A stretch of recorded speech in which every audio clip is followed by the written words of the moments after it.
Un acertijo. ¿Cuál es una palabra de 4 letras que tiene 3, aunque se escribe con 6, mientras tiene 8, raramente consta de 9 y nunca se escribe con 5? Seguramente alguno lo sabrá. Para el que no lo sabe, lo está viendo, lo está entendiendo, pero seguramente no lo está comprendiendo.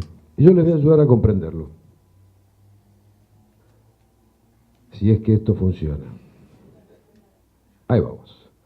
¿Cuál es una palabra de 4 letras?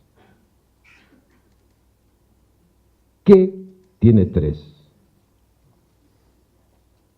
Aunque se escribe con 6. Mientras tiene 8. Raramente consta de 9. Nunca se escribe con 5. ¿Qué quiero decirles con esto? ¿Por qué decidí empezar con este acertijo? Porque mi intención hoy acá es cosas que ustedes han visto, que por ahí entienden. Mi intención es ayudar, desde lo poco que pueda hacer, desde mi punto de vista, es ayudarles a comprenderlas.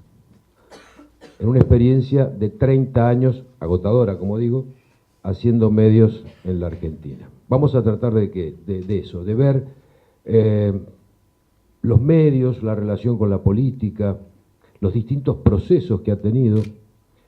Y cuando me puse a pensar cómo iba a ser esta charla, que me han dicho que no tiene que durar más de 30 minutos, vamos a tratar de ajustarla, dije, ¿cómo hago para recorrer una vida que tuve haciendo esto en 30 minutos y que además le sirva para comprender el proceso? Y entonces lo primero que se me ocurrió fue hacer un análisis o un ordenamiento cronológico de estos 30 años. ¿Y saben qué pasó? Curiosamente, cuando me puse a hacerlo, yo tampoco lo había comprendido, cada 10 años, y lo vamos a ver graficado, cada 10 años se ha producido un proceso distinto en los medios en la Argentina, casi coincidentemente, por diferencia de meses o por ahí un año, pero cada 10 años ha habido algo distinto. El primer proceso que arranca en 1980 y va casi hasta los 90, yo le llamé proceso de transición. El segundo va de los 90 hasta el 2000, le llamé proceso de concentración. A partir de los 2000 ya hasta el 2010 estuvimos en un proceso de crisis y finalmente desde el 2010 en adelante estamos con el partido abierto. Todavía no sabemos cómo se va a llamar esto que está pasando en los medios en la Argentina. Previo a entrar en los años 80, me gustaría decirles brevemente cómo fueron los medios en nuestro país. Y acá hay que hacer una división. Cuando uno habla de medios, no es lo mismo hablar de gráfica que de medios electrónicos. Porque la gráfica tiene como soporte solamente el papel, y en los medios electrónicos juega como soporte el espectro. Como ustedes saben, el espectro es un bien que pertenece a la humanidad, ni siquiera pertenece a los estados, pertenece a la humanidad. Los estados, la misión que tienen es simplemente administrarlo, asignar frecuencias, otorgar licencias, pero es un bien de la humanidad. Y todos, lo vamos a ver, todos los gobiernos han caído casi en la misma tentación de no solamente administrar el espectro, sino intentar meterse en los contenidos a través de distintas legislaciones. Entonces, cuando decimos medios, vale la pena separar lo que es la gráfica de la electrónica. Muchas leyes han regulado la electrónica, muchas, varias, ya las vamos a ver. La última la conocen, la ley de medios que se sancionó en el 2009. Y todas ellas con la misma tentación de meterle la mano al contenido. Hagamos el ejercicio de pensar qué pasa con los medios gráficos. No se nos ocurriría pensar en una ley que sacaran para los diarios y dijera, en la tapa no puede haber deportes, los espectáculos tienen que ir a partir de la página 18 y no podrán tener más de 3 páginas, los no sé, clasificados deberán ser de tantos centímetros por tantos. Eso que no pasa en la gráfica, sí nos pasa en los medios electrónicos, por esta tentación que tiene el Estado de cuando regula el espectro, meterle la mano a los contenidos. Y arrancamos con medios electrónicos en Argentina, siendo nuestro país una potencia a nivel mundial. En 1920 arranca la primera radio en la Argentina, fruto de una iniciativa privada, una sociedad que arman algunas personas que querían explotar una radio, hacen su primera transmisión en Buenos Aires del Teatro del Coliseo, y a partir de ahí empieza la radiodifusión privada. Ya para 1924 habían más de 20 estaciones privadas de radiodifusión, de radio, funcionando en nuestro país. La radio sigue creciendo, aparecen las telenovelas, bueno, todo lo que ustedes más o menos habrán leído en algún momento, tiene su apogeo, su auge, la empieza a descubrir la política, a la radio como un método de transmitir ideas o propuestas, proyectos. Y en 1951 aparece la televisión en nuestro país. Ahí aparece medio tarde porque en el mundo ya venía funcionando hacía algunos años, ahí vinimos medio rebolones. Y aparece también de la mano de un señor que hizo historia en la televisión argentina, que fue Jaime Yankelevich. Era dueño de una radio que se llamaba Belgrano, le pidió permiso a Perón para poner una estación de televisión que se llamó Canal 7, la puso en funcionamiento un 17 de octubre de ese año del 51 con motivo de un discurso de Eva Perón. Y ahí arrancó la televisión en Argentina de manera muy rudimentaria.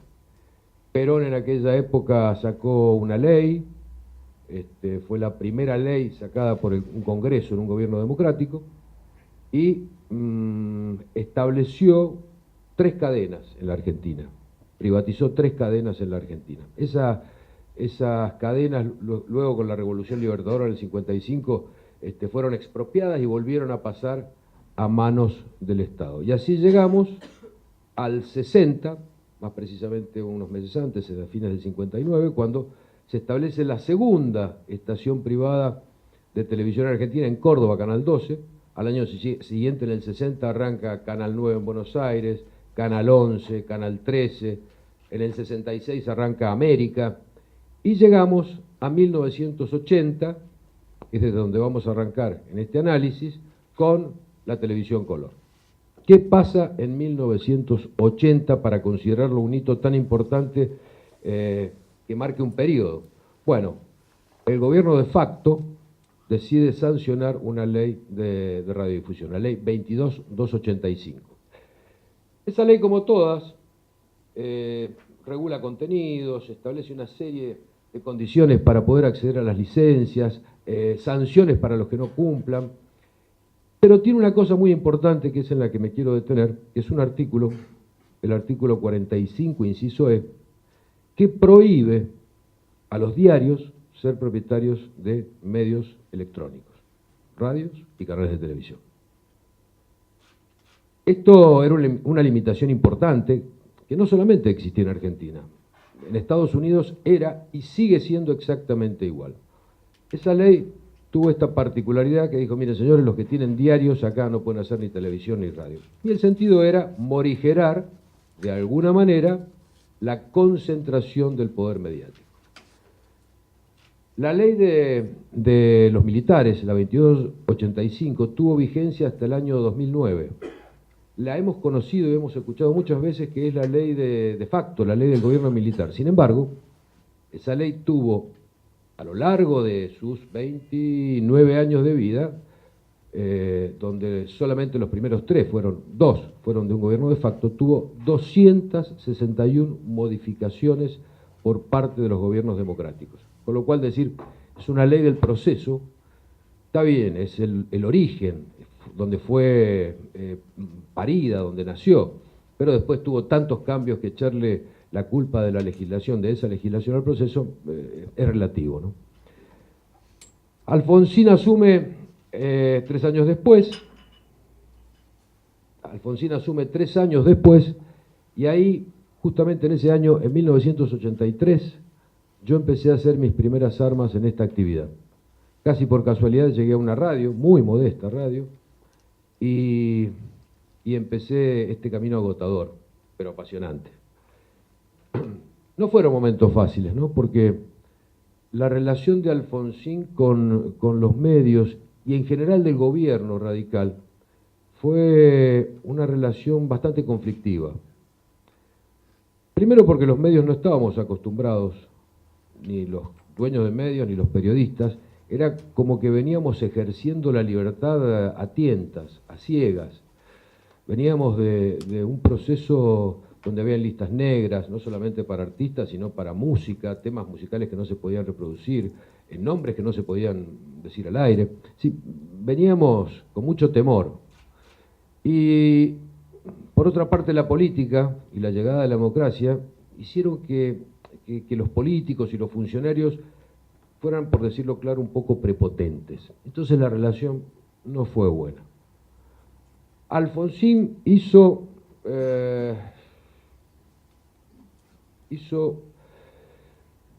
una cosa importante, que fue la privatización de Canal 9 Libertad en el año 1984.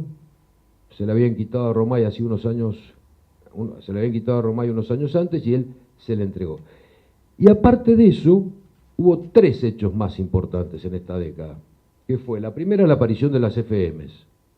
Las estaciones de FM estaban adjudicadas a las estaciones de AM como un servicio complementario, se le llamaba, servicio de menor valor, de menor jerarquía. La verdad que los radiodifusores no habíamos encontrado en las FM una plataforma de explotación, ni periodística ni comercial. Pero ahí tímidamente, en la década del 80, empezaron a aparecer las FMs, más musicales que periodísticas, pero bueno, se empezó a descubrir que eso existía, que eso se podía hacer. Fruto de la falta de planificación del Estado, cuando sanciona la ley que vimos en el 80, dice, vamos a hacer un plan de división del espectro, que lo llamaron Plan ARA. El espectro lo vamos a dividir así. Si ustedes miran en una que teníamos anteriores, uno de los titulares, dicen, privatizarán 66 medios de radio y televisión. La verdad es que no se privatizó absolutamente nada, salvo Canal 9. El gobierno de Alfonsín no hizo la división del espectro que quería hacer, y había así una demanda de la sociedad por estar comunicados, por expresarse, por participar, y fue así como aparecieron las FMs comunitarias. Muchísimas, en todo el país, miles. En cada ciudad había 40 o 50, ocupaban todo el espectro, que el problema que trajo esto fue que ensució de alguna manera el espectro, produjo interferencias, no solamente con las FMs legales, por decir de alguna manera, sino también con otros servicios que utilizaban el espectro radioeléctrico, como los servicios de la policía, los servicios que utilizan los aeropuertos para los faros, el radar para aterrizar los aviones. En fin, fue un proceso muy desordenado, el de las FM, que después Menem lo va a legalizar con la famosa entrega de los PPP, permisos provisorios precarios. Y el último fenómeno que aparece es el de la televisión por cable en la década del 80. Ahí arranco y hablo en términos personales porque fue casi anecdótico lo que me pasó. Yo en el año 83 entro en la radio, como buen abogado me pongo a curiosear la ley de radiodifusión y veo en un artículo perdido que hablaba de estos servicios complementarios. Decía, bueno, podrán ponerse estaciones de frecuencia modulada, antenas comunitarias y servicios de televisión por cable. Yo la verdad que tenía la ambición de tener un canal de televisión, pero no habían, el Plan ARA famoso no se había puesto en marcha, en consecuencia no era posible tener un canal. Mandé a una persona a Buenos Aires a averiguar de qué se trataba esto, porque me había enterado que algunas estaciones de cable existían.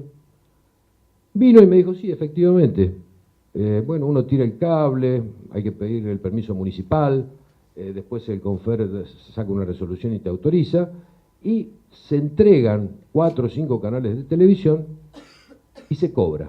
Ah, se cobra, sí se cobra. El sostenimiento de eso no es la publicidad, sino que se cobra. Y metido que soy, me puse a hacer un canal de televisión por cable en mi provincia, en Mendoza. Arrancamos en el año 85 cableando 40 manzanas, con una inversión muy modesta. Teníamos 3 empleados y había una cuadrilla, 2 cuadrillas, cada una de 10 personas en la calle, con unos camiones, con unos tachos de gasoil donde se subían, iban tirando los cables. Bueno, y empezamos a vender abonos, puerta a puerta, tocando el timbre. Lo que nos pasó fue una cosa terrible, sorprendente. Al día siguiente de haber inaugurado el cable, teníamos 1000 abonados. 1000 abonados. Pero no solamente en las 40 manzanas. Teníamos en las 40 manzanas y en manzanas pero quedaban 10 cuadras de distancia, ¿no? Un desorden en la venta porque en la ansiedad por vender los vendedores habían tomado al que venía. Entonces, bueno, y a la semana siguiente ya teníamos 3000 y así. Era una cosa que no lo podíamos creer, una explosión. Y esto, de alguna manera, marcaba la necesidad que tenía la gente por tener servicios de radiodifusión, por tener canales, por tener entretenimiento. Pensemos que transmitíamos 4 películas que íbamos, las alquilábamos en el video y las truchábamos poniéndolas al aire, una cosa muy rudimentaria. Esto ya está prescripto, así que lo puedo contar. No había satélite, no había nada. Pensemos que no. Las comunicaciones de Mendoza a Buenos Aires se hacían por operador a larga distancia. No había fax. La información la recibíamos en la radio por teletipo. Bueno, esa era la Argentina. Un departamento valía 10 veces o $10.000 más y tenía teléfono, porque hacía 10 años que no se conseguía. Esa era la Argentina de la que estamos hablando, donde arranca el cable, ¿no? En nuestro proceso, que arrancó en el 85, para terminarles la anécdota personal, terminó la primera etapa de ese proceso en el 95, 10 años, habiendo creado una empresa, como dije, con 2 empleados, más 2 cuadrillas de 10 personas en la calle tendiendo cable, que pasó de 0 abonados en el 85 a 60.000 abonados en el 95. Esa fue la explosión, la enorme creación de valor que pudimos hacer en este grupo. Inventar un negocio donde no lo había.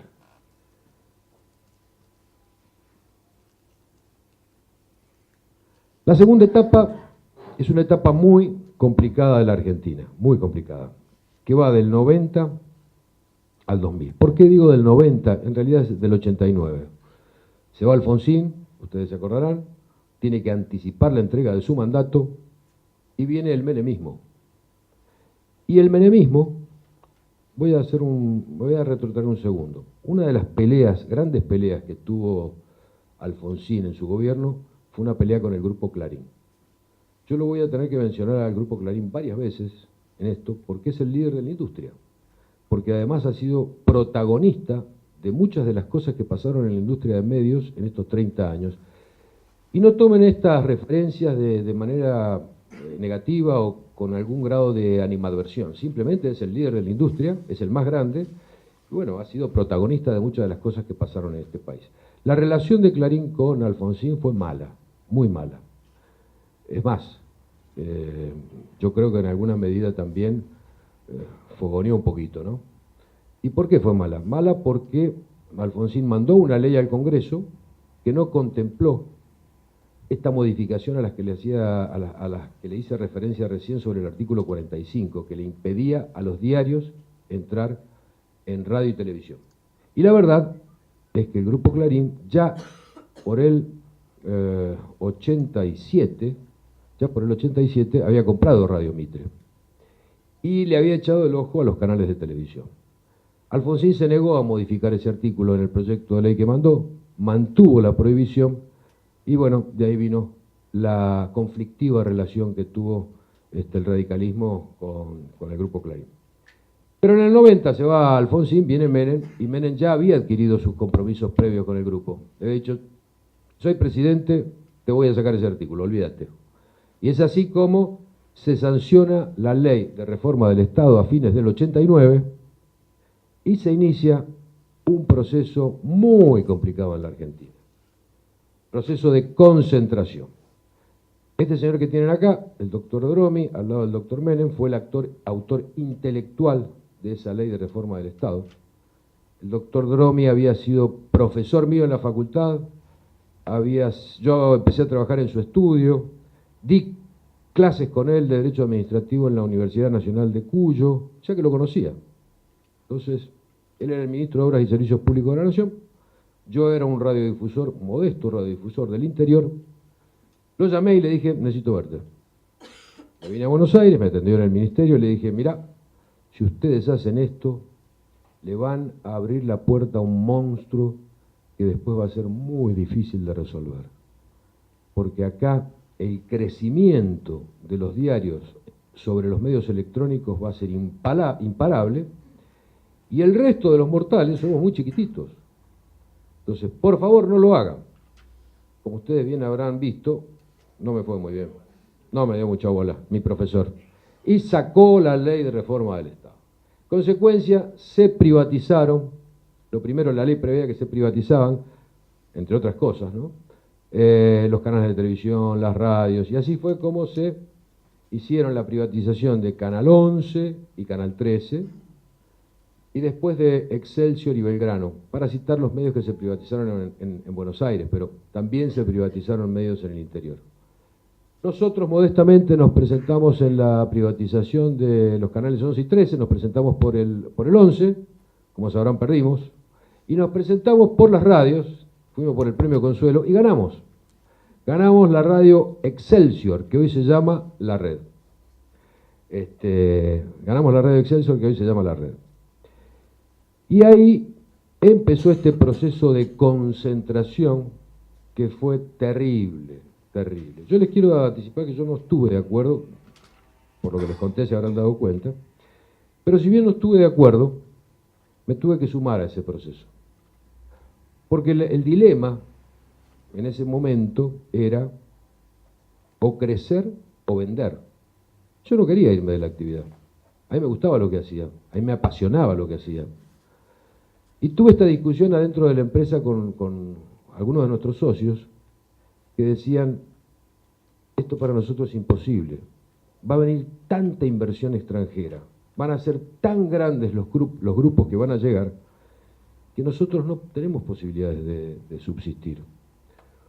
Porfiado que soy, me quedé, mi socio vendió y se fue. No sé quién es más feliz, me parece que es más feliz que yo. Se llevó un buen cheque. Muchos se llevaron cheques. Pensemos que en esa época vendieron Romay, Vigil, Lieberman, Eurnequian. La operación más grande fue la de Eurnequian. Vendió su empresa de cable, Cablevisión, en 1.300, no sé cuántos millones de dólares. Enorme. Por eso digo, no sé quién fue más inteligente. Pero bueno, ahí el primer multimedios que se armó fue el de Clarín, que sumó Mitre, sumó otras FMs que ya tenía compradas, tenía multicanal, y a Clarín se le sumó un grupo muy grande, el que entró primero como socio y después terminó en Drama, que fue el 6. No sé si ustedes se acuerdan, pero el 6 estaba conformado por el Citicorp Equity Investment, que era una compañía que se había armado, que tenía muchos bonos de la deuda externa argentina y los usó en las privatizaciones, entregó bonos, en vez de quedarse a cobrar cupones, entregó bonos, que los entregaba al 100 y le habían costado 20, ¿no? O algo así. Bueno, con eso entraron en el sector energético, en hoteles, en transporte, y entraron de socio para probar de qué se trataba en medios. Entraron de socio de Clarín en una empresa que se llama Multicanal. Sociedad que en poquitos años no terminó bien, lo vamos a ver un poquito más adelante. A la par de Clarín, que fue el primer multimedio, se armaron otros, más chicos por supuesto, ¿no? A ver si los tenemos acá. No, me fui a la pelea ya. Bueno, ¿qué multimedios se armaron? ¿A dónde estaba el slide de la... Dos más, perfecto, vamos a ir a eso. Les voy a mostrar qué multimedios se armaron. No, vamos a terminar acá. A la par de eso se armaron otros multimedios, ¿no? Nosotros empezamos a armar el nuestro. Yo tomé la decisión con mi familia, tomamos la decisión de quedarnos en el negocio, en la industria. Salimos desesperadamente a armar un plan, a ver cómo hacíamos para armar nuestro propio multimedio. Y lo primero que hicimos fue contratar un banco de inversión, que nos hiciera una carpetita. Con esa carpetita fuimos a, resumido, ¿no? Fuimos a buscar plata, un banco. Encontramos un banco que se llama ING Barings, un banco holandés, que dijo, bueno, les vamos a financiar este proyecto de crecimiento en cable. ¿Cuánta plata necesitan? Y necesitamos 80 millones de dólares. Bueno, nos dio los 80 millones de dólares. Pero estaba la gente tan desesperada por recibir cheques en ese momento, que los 80 millones de dólares nos los gastamos antes de empezar. Y entonces le dijimos, necesitamos 160. Y necesitamos. Llegaron a prestarnos a este morochito que nació en Godoy Cruz, Mendoza, 600 millones de dólares. 600 millones de dólares. Yo personalmente hice lo que se llama el roadshow, la recorrida. Me recorrí 17 ciudades. En 10 días hice 40 entrevistas, donde les explicaba de qué se trataba el proyecto. Y conseguimos los 600 millones de dólares. ¿Cómo se devolvían eso? Porque ¿cuál era nuestro proyecto? Con esos 600 millones de dólares nos dimos vuelta y compramos 450.000 abonados en Argentina. Hicimos 67 operaciones de compra de pequeños cables, medianos cables, y así llegamos a superar los 500.000 abonados de Argentina. Pero ¿cómo le íbamos a devolver esa plata? Esa plata se iba a devolver haciendo primero un bono que se le entregaba a los bancos y después tomando tiempo, lo que se llama una oferta pública de acciones. En inglés se llama IPO. Haciendo un IPO, uno le vende parte de su compañía en la bolsa al mercado, recupera la plata y se la devuelve a los bancos. Ese fue el esquema, que fracasó. Ya les voy a contar por qué. Pero bueno, ahí el primer multimedio fue Clarín.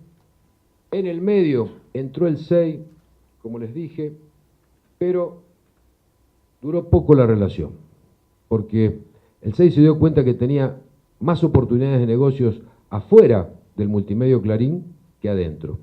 Y entonces rompió la sociedad en un episodio bastante traumático, donde se cruzaron denuncias penales, hubo filmaciones, una cosa bastante complicada, pero finalmente se separaron. El grupo Clarín quedó con los accionistas que lo conocemos actualmente, y el SEI fue cambiando. Originalmente de pertenecer al Banco City y al Banco República, se incorporaron otros accionistas como Wertheim, después entró un fondo internacional que se llama Liberty Media, entró un fondo muy importante que se llama Hick News, en fin, se adicionaron otros socios laterales, no directamente la compañía principal como Vigil, que entregó para participar del nuevo multimedio Telefe, las televisoras del interior y la editorial Atlántida, Carlos Ávila, que entregó a cambio de acciones en torneos y competencias, y entonces el SEI se armó muy grande para competir con Clarín. Evidentemente estos dos grupos entraron en conflicto, fue la pelea del siglo, y el condimento político de esto es que el SEI había sido auspiciado por Menem. Yo no digo que haya tenido ningún tipo de participación económica, no creo que la haya tenido, pero sí estuvo auspiciándolo para que se formara. ¿Por qué? Porque después que le reformó el artículo 45 al Grupo Clarín, empezaron de nuevo los hostigamientos periodísticos. Entonces Menem dijo, no tengo mejor idea que buscar que en este mercado de la comunicación haya equilibrio. Y entonces auspició que el SEI fuera importante. La pelea terminó de la peor manera, porque después de las denuncias penales que el SEI le armó a la gente del Grupo Clarín le devolvió las atenciones. Ustedes se acordarán que le armaron una corrida al Banco República, al Banco Mendoza y al Banco Previsión, cayeron los bancos de Moneta, Moneta estuvo prófugo 9 meses, auspiciando a un sector de la política, le armaron al City las famosas cajas de la señora Carrió, en donde lo investigaron al City por lavado de dinero, y que finalmente, bueno, nada pasó, pero el City se fue. Telefónica, frente a este desastre, agarró las valijas y también salió del SEI, se llevó Telefe y las televisoras del interior, y quien se quedó con Cablevisión fue el fondo Hick News, que después, como ya vamos a ver, se lo termina vendiendo al Grupo Clarín. O sea, ganó por nocaut antes de los 12 asaltos. El que no estuvo prófugo estuvo denunciado por lavado de dinero, y el que no se fue a su casa. Pero, nuevamente, quedó como gran protagonista de la escena argentina el Grupo Clarín, que por primera vez se le había armado un contendor para darle batalla, pero que cometió dos errores desde mi punto de vista, ¿no? El primero fue el auspicio del gobierno, error. Y el segundo, que ninguno de ellos era gente de la industria, porque si bien los Vigil, o los Ávila, o los Lieberman, o los Eurnequian eran de la industria, no eran los principales accionistas, no eran los que manejaban. Entonces eso para mí fue lo que llevó al fracaso de este grupo. Y así quedó conformado el mapa de medios esto sería para los 96-97. Lo simplificamos acá porque mostrar todo el mapa sería muy complejo. Dos grandes grupos, muy grandes, como son Clarín y el 6, donde tenían canales de televisión, radios, papel prensa, los dos tenían cable, uno multicanal y el otro cablevisión, los dos tenían canales de televisión.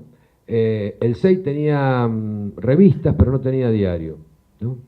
Después el Multimedios América, que lo arma Eurnequian, con América TV, Radio América, El Cronista Comercial, algunas otras cositas, y modestamente nosotros solamente en el interior, Uno Medios, con Supercanal, los diarios, La Capital en Rosario, en Santa Fe el 1, en Entre Ríos 1, Mendoza 1 y algunas radios, y canales de televisión.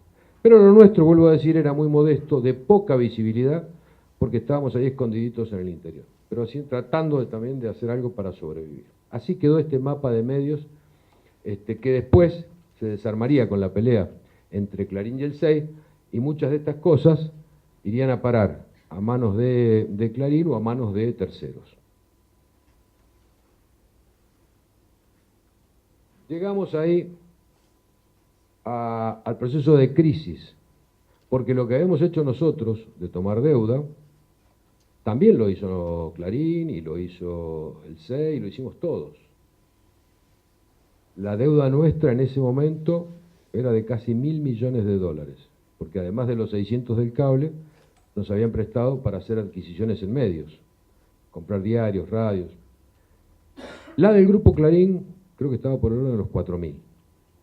Y en ese momento se produjo un hecho que rompió el mapa financiero que teníamos elaborado los grupos. Que les conté. Tomamos deuda con un crédito, hacemos un bono y hacemos una oferta pública de acciones en Nueva York, en la Bolsa de Londres o donde quiera.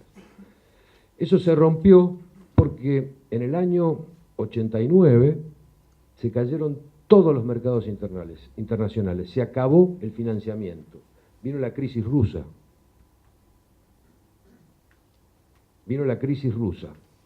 Terrible. Deuda en dólares, cobrando abono en pesos, devaluados. O sea que con un mercado recesivo y abonados que se borraban porque no podían seguir pagando el cable. O sea que por cada dólar que antes nosotros pagábamos un peso, ahora teníamos que empezar a pagar 3. Imposible de asumir. Ese gran endeudamiento hizo que, o como en el caso del Grupo Clarín, armara un acuerdo preventivo extrajudicial, que es un mecanismo que está previsto en la ley, o como en el caso nuestro, tuviéramos que presentarnos en concurso de acreedores. Quiero aclararles que las deudas no eran con proveedores, no eran con el personal, las deudas eran todas con tenedores de bonos, deuda externa, tenedores de bonos, fondos o bancos del exterior. Ahí apareció, en ese endeudamiento, una enorme presión del Fondo Monetario Internacional para modificar la ley de concursos y quiebras en el año 2001. ¿Por qué esto? Porque como los acreedores eran extranjeros, veían la oportunidad nuevamente, esta especie de buitres que siempre andan sobrevolando, de quedarse con las empresas argentinas por 3 pesos, y fundamentalmente con las empresas de medios. Por, creo que segunda vez, porque ya habíamos sido socios con Clarín, nos tuvimos que juntar. Las circunstancias hicieron que nos tuviéramos que amigar e ir a pelear por 2 leyes. La primera, la ley de concursos y quiebras, que fuimos a hacer, en el buen sentido de la palabra, lobby, para que esta ley no contemplara una cláusula que era terrible para nosotros, que era una cláusula que se llama Crown Down. Es un artículo de la ley por el cual, cuando en la primera ronda de acuerdo con los acreedores no se logra un consenso, bueno, o un acreedor o un tercero puede presentarse y decir, momentito, me quedo yo con la empresa.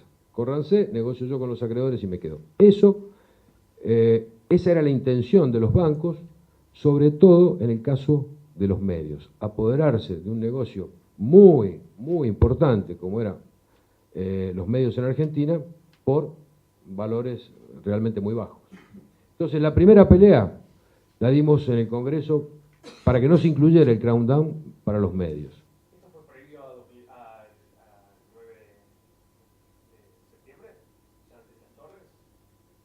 Las Torres fue en el 2001. El Crown Down en 2002. El Crown Down fue 2001 también. No, la ley de concurso fue 2001 también. Creo que fue previo. No me atrevería a afirmarlo, pero creo que fue previo. ¿Fue post-evaluación el Crown Down? Sí, post-evaluación, sí. Como fracasamos en la primera, los bancos hicieron una enorme presión, pero enorme presión sobre el gobierno, un gobierno muy débil, para que se incluyera esa cláusula. Perdimos. Al año siguiente fuimos con una cosa que inventamos, que fue la ley de bienes culturales, que existe en otros países, no es que fue una genialidad, copiamos de otros países. Hay otros países que tienen una ley que defiende sus bienes culturales. Los bienes culturales no solamente entran los medios, entran también museos. Lo que pasa es que también hubo algunos colados, se coló la vía pública entre los bienes culturales, pero bueno, pasó. Era tan grande la necesidad que pasó. Y en esa ley de bienes culturales logramos defender, sacar esta figura del Crown Down, por el cual se podían apoderar de los medios los bancos extranjeros, logramos sacarla, limitarla para los medios. Y además se agregó también una limitación para la tenencia de acciones por parte de empresas extranjeras. Se le puso un límite del 30%. Yo creo que fue una ley muy positiva para Argentina porque un país tiene la obligación de cuidar sus medios, su industria de comunicación, y la Argentina en esto, como hemos visto, ha sido muy ambivalente. Hay veces que le ha querido meter la mano, otras veces ha querido expropiar, a veces ha censurado, a veces ha dado total libertad. Entonces, nunca ha habido una política. En este caso, yo creo que fue un hecho positivo.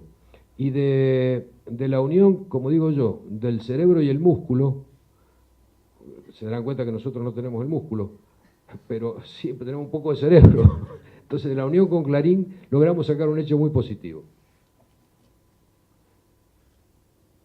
¿Qué pasó después? Bueno, la relación del kirchnerismo con los medios. También en la década, la década del 2000, en este periodo que llamamos de crisis, gana Néstor Kirchner las elecciones, inicia una muy buena relación con los medios, muy buena relación con los medios. Es más, nos da hasta una cosa que para mí fue más de lo que merecíamos. Nos prorroga todas las licencias por 10 años, con un decreto. Ahora fue una sorpresa, ¿no? Una buena sorpresa. Pero la mejor relación, evidentemente, de Néstor Kirchner fue con el Grupo Clarín. Habían comidas en Olivos, idas, vueltas, idilio. Y fruto de ese idilio es que Grupo Clarín logra sacarle la fusión entre Cablevisión y Multicanal. Y acá viene mi segundo fracaso con la política, porque también me fui a verlo a Néstor Kirchner. Ya lo había visto a Dromi y me fue mal. Me voy a verlo al doctor Kirchner, a Olivo, y le digo, mire, si usted saca esto, la verdad, si antes crearon un monstruo, ahora el monstruo va a tener una bodega donde va a poder comer lo que se le dé la gana. Es un monstruo que va a crecer, va a engordar, va a ser imposible de alcanzar. No, bueno, obviamente perdí, fracasé, salió la fusión. Se fusionaron las dos empresas, no sé qué dice, Cablevisión y Multicanal, y al enorme poder de comunicación que tenía el Grupo Clarín, vía la cantidad de empresas y de plataformas para comunicar, se sumó una enorme caja. Y así tenemos dos canales de televisión en Buenos Aires que tienen dos enormes cajas que les permiten tener subsidios cruzados y hasta si quieren poder perder dinero, con enormes producciones que hay otros canales que como no tenemos esas cajas, ni tenemos la posibilidad de perder, no las podemos No los podemos igualar en cuanto a eso. Canal 13 tiene el subsidio cruzado de Cablevisión, una caja enorme, y Telefe, la de Telefónica. Como digo, la relación del kirchnerismo con los medios fue buena, tranquila, hasta que le dio la fusión. Cuando le da la fusión, y voy a ver si no me olvido algo porque traje un machete, cuando le da la fusión, no termina ahí el reclamo, sino que viene el segundo pedido. El segundo pedido fue el de Telecom. Exactamente. Y ahí ya el hombre dijo, no, hasta acá llegamos, Telecom es demasiado, no quiero que las telefónicas entren en los medios, no quiero que los medios entren en las telefónicas, así que esto no te lo voy a dar. Y fruto del no te lo voy a dar, se aprovecha una coyuntura negativa del gobierno, como fue la pelea con el campo, para iniciar una campaña no sé, sangrienta, terrible, en contra del gobierno, ¿no? El gobierno tampoco se quedó atrás. Empezó a armar sus grupos de medios paraestatales y empezó a hostigarlo por donde pudo. Lo que hoy conocemos como la famosa grieta se originó ahí, por una empresa que se llama Telecom y por haberle dado a otra empresa que se llamaba Fusión de Cablevisión y Multicanal. Este es uno de los grandes problemas que tenemos hoy. Este es uno de los grandes problemas que tenemos hoy, porque ya vamos a ver que tampoco la nueva ley lo resuelve definitivamente. Ya vamos terminando, no se aburran. Bueno, y llegamos a hoy, al 2010. Me pasé del tiempo. Con la pelea, entre todas las cosas que elabora el gobierno, elabora la famosa ley de medios, que es una ley que jurídicamente es mala, a mi modo de ver, sobre la cual yo expresé en el año 2009 mi disconformidad, mi crítica, lo hice públicamente en la oportunidad de inaugurar la redacción unificada que teníamos en Mendoza, lo hice por televisión, dije que no servía, que esto no iba a funcionar, que no iba a andar, que no iba a cumplir su objetivo, que estaba politizada. Bueno, la ley salió, se judicializó durante 4 años con las cautelares del Grupo Clarín, hasta que finalmente hubo un fallo de la Corte sobre uno de los artículos más importantes, porque ojo que la ley, hay un montón de cuestiones que todavía no han pasado por la Corte, e incluso este fallo, sobre el artículo 161 de la desinversión, la Corte deja a salvo los reclamos económicos. Dice, el bien general está por encima del interés particular. Entonces, si el legislador cree que la protección del bien general es la desinversión, el legislador tiene razón. Esto no obsta, dice la Corte, a que el particular damnificado pueda ir a reclamar los derechos económicos que sienta que le han vulnerado. Con lo cual va a haber un juicio por daños y perjuicios enorme, enorme. Y estamos metidos en los procesos de desinversión, nosotros hemos presentado el nuestro, y lo habrán leído por ahí, no es muy original porque le entregamos a nuestros hijos, ponemos en cabeza de nuestros hijos las acciones de las empresas, y aquello que primeramente fue mirado con burla por parte de otros grupos, como el caso del Grupo Clarín, terminó haciendo lo mismo, ¿no? Entonces terminamos todos haciendo lo mismo porque es una falla sustancial que tiene la ley. Esta ley fue hecha a medida en contra de Clarín, no fue una ley pensada para la industria de los medios de comunicación. Entonces, yo creo que la ley no tiene mucho futuro por una serie de razones, ¿no? Fundamentalmente porque no prevé los procesos tecnológicos. Pero acá les tengo, para terminar, antes de esto, ¿cómo está hoy el mapa de medios preadecuación? Está el grupo más grande, Clarín, esto vendríamos a hacer nosotros, después está Telefónica, después La Nación, que tiene todos productos gráficos y de la web, pero no tiene nada en materia de radiodifusión. Perfil, Cadena 3, que está circunscripta a radios en el interior, que dice ahí el Grupo 23, Prisa, Moneta, Pierri, Indalo. Esto es más o menos como está armado, donde las proporciones no son exactas, porque no nos alcanzaría de aquí al techo para poner al Grupo Clarín. Necesitaríamos 2 pisos. La diferencia con el segundo que vendríamos a hacer nosotros, medido en términos de facturación, penetración, circulación, cantidad de empleados, evita, o como lo quieran medir, varía entre 7 veces a 10 veces más grande. Con el segundo, imagínense con el resto. Entonces, es muy grande.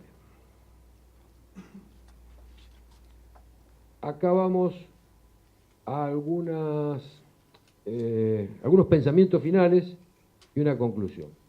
El primero es, nunca una política. Y la verdad es que nunca ha habido en la Argentina una política de Estado a favor de los medios de comunicación. Hemos sufrido censura, libertad, estatización, privatización, idas, vueltas, pero nunca ha habido una política coherente como hacen los países serios.